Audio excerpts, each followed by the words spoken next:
Schools for the Deaf in Manchester is a residential school for pupils with a range of severe to profound communication disorders. Students would be assessed as not meeting level 1 of the national curriculum, so their performance is measured using P-levels and pivots. To encourage communication with pupils, a multi-sensory approach is used throughout the school. Chloe Bedford is an experienced teacher of both mainstream and deaf students. In her primary class, she uses a range of strategies, including sound and vibration, objects of reference, and picture exchange to develop pupils' communication skills. I'm Chloe Bedford and I'm a teacher in the multisensory support unit. My class is Christopher, Aidan, Annie, Hina and Joseph. Christopher is blind. He has some light perception, but not a great deal. He does have some useful hearing, but he's not at the moment tolerating hearing aids very well, so it's difficult to make use of that hearing. Hina is profoundly autistic. She also has severe to profound hearing loss. She will tolerate amplification for some of the time. I wonder if Joseph will say hello to me. Joseph has a cortical visual impairment, which means although his eyes can make use of light and he can see some things, although it fluctuates, his brain is not able to make any sense of the things that he can see. Annie, I'd like you to look. Annie is autistic, and because of her autism, she is unable to make any sense of the sounds she hears. Annie. And we also feel that she has a limited ability to process visual information. Are you going to say Aidan is autistic with a visual impairment and some challenging behaviour. Morning. Can I see you say? We use any and every form of communication that works with the students. We sign with all of our students anyway, even though they are not all able to understand or sign back, because we don't know which of the signs they do understand, and we feel we're providing them with a language-rich environment. Joseph's turn to say good morning. We are extremely well-resourced in terms of staffing, and that is what enables us to make such good progress with these students. You become a key worker to that student and you work one-to-one in a classroom with a teacher. A lot of the students have multisensory impairment, so you need to work closely and you're trying to get them to communicate, whether through sign or verbally. We use hand-on-hand sign. So I sit behind Joseph and encourage him to use his hands. We have a greeting every morning. The format is always the same because our students need to know exactly what's happening and need to know what to expect. Tuesday. We use what's called a multi-sensory approach because we need as many ways as possible to give information to children. That's Tuesday. Smell is a very important part of every lesson. Tuesday today. Every day we have a different tactile card and a different scent for the day. Tuesdays was peppermint. This is done to cue the children in so that they begin to understand that you smell this particular smell and you feel this particular feeling, and then these are the things that are likely to happen on this day. Joseph is asking for the rain. That's lovely. It's the rain. It is. The reason we use the sign rain is because the students seem to be very motivated by the feeling of spray on their head. So they are quickly able to make the link between this being done and then the sensation of water being sprayed. So we start off by coactively signing. That's where you actually do it with the student. With Hina, it's been reduced to a prompt to tap on the arm. Good girl. Signing rain. Hina signed rain. And Annie is still very coactively signing, but I can leave her towards the end of the movement and she will complete it. And she understands that when she does that, then she gets the sensation she likes, which is minty water being sprayed around her. So it's all very much to do with being motivated. Tuesday. Are you ready? Smell. Oh, that's fantastic. Well, Aidan will use photographs to identify other children, but all of the rest of the students are using objects of reference to identify each other. This is Aidan's object of reference, and we give the pupils an identical one to match it. Christopher, Hina, Joseph and Annie. The object or the activity is paired with the person over and over again until almost always the student learns to associate that object with that activity. We're going to do our timelines for Tuesday. The book.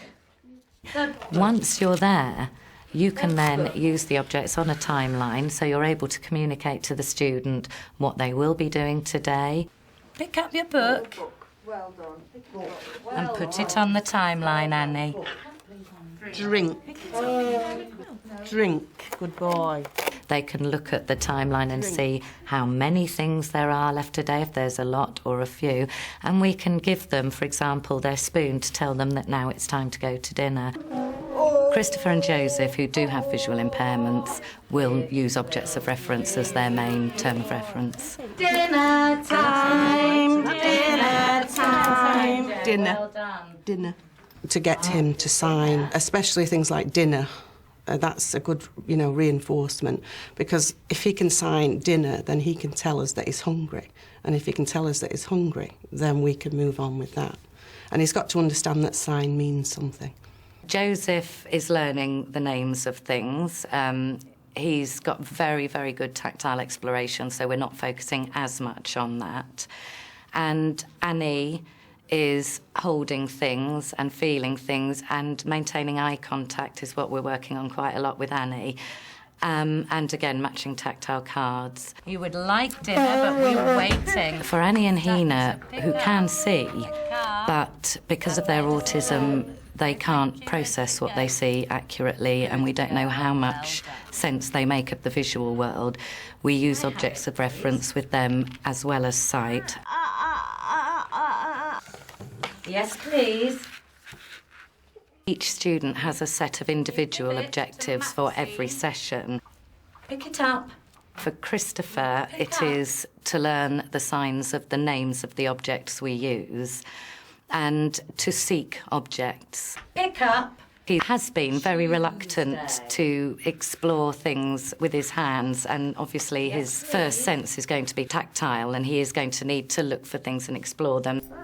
Christopher is matching tactile cards to objects as well, and we're hoping soon to start pairing objects of reference with photographs so that the photographs begin to make sense, and then we'll gradually withdraw the objects of reference. Hina can be difficult to keep on task. She's also quite hyperactive, and her LSA struggles sometimes. In between times, Hina was allowed to go off and maybe get something else to do, get something out of a tray. In fact, I encourage that. Time for Hina to go and get changed. Hina will then understand that if she gives me a bit, she can relax a bit. And for a student like Hina, the fact that she's engaged and interested in one activity is something that we look for and value. Straight in. Hina, from a very early age, has been very keen to get messy. She likes wet, sloppy things.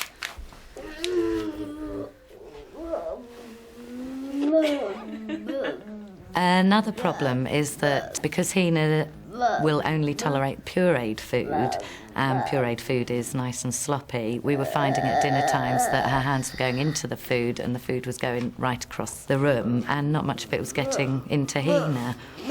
We decided to try a desensitisation programme, and desensitisation can be used for many things, but this was just one example of it, where Hina is allowed to get as wet and as messy and explore as many textures as she likes until she no longer wants to do it.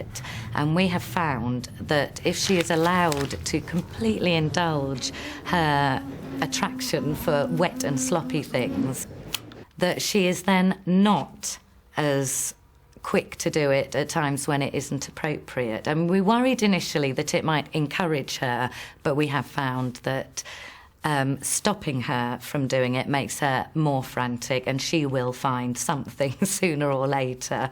So allowing her to do it, and she does it normally on a daily basis now, helps us to tell her it's not appropriate at other times. Students are also exposed to tactile experiences as they explore the concept of pushing and pulling in Anne Goff's science class. The science lesson is part of the RSD programme of study. 2, pull! And the particular programme of study that I was following said that for this term that we'd be doing forces. Hold it and pull. So I take the programme of study and differentiate it to make it specific to meet the needs of the students within this group. Pulling. Sophia is only 4 years old and is the youngest student at the school. And the reason that she's come to this school is because she has a vast range of very, very complex needs, one of which is deafness. And everybody who was involved in placing Sophia at the school felt the benefits of the right approach to education outweighed the fact that she didn't have an appropriate peer group. The students within this group all have profound and multiple learning difficulties, and therefore they are working at a very similar level to Sophia, regardless of the fact that they're older. But we differentiate the curriculum for each individual child. We were looking at developing the students' manipulative skills in the lesson. Most of the students in this group don't find it very easy to grasp and release and to use their hands. And in order to develop effective forms of communication, they need hand function.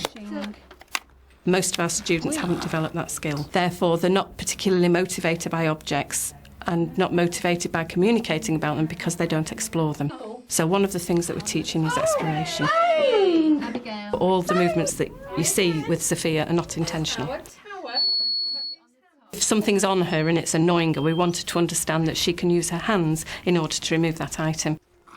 We'll maybe put a cloth over her face or on her neck and see if she can move her hands intentionally towards that item to remove it.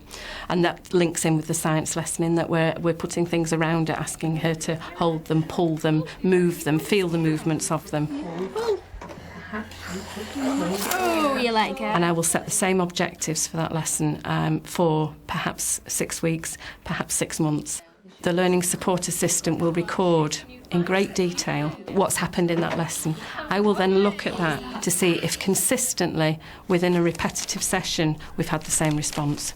Learning support assistants are encouraged in their professional development, and Camilla Stewart is on site to support training in communication strategies. Remember, no verbal prompts. I started here, I didn't have any qualifications at all, and I've taken advantage of all the training that's been offered.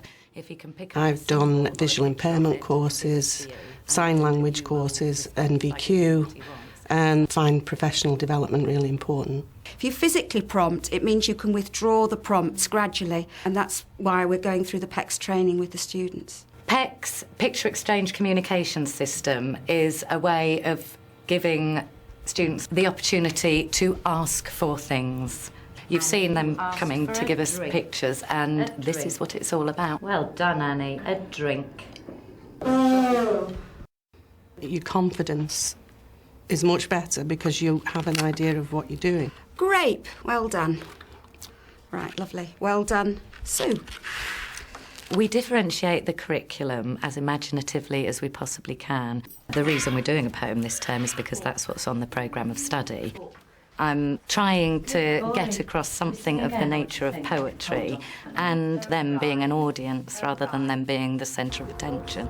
I went for a walk in the garden. I went for a walk one day. I went for a walk in the garden and collected some things on the way. I made up a rhyme involving objects that they find in the sensory garden.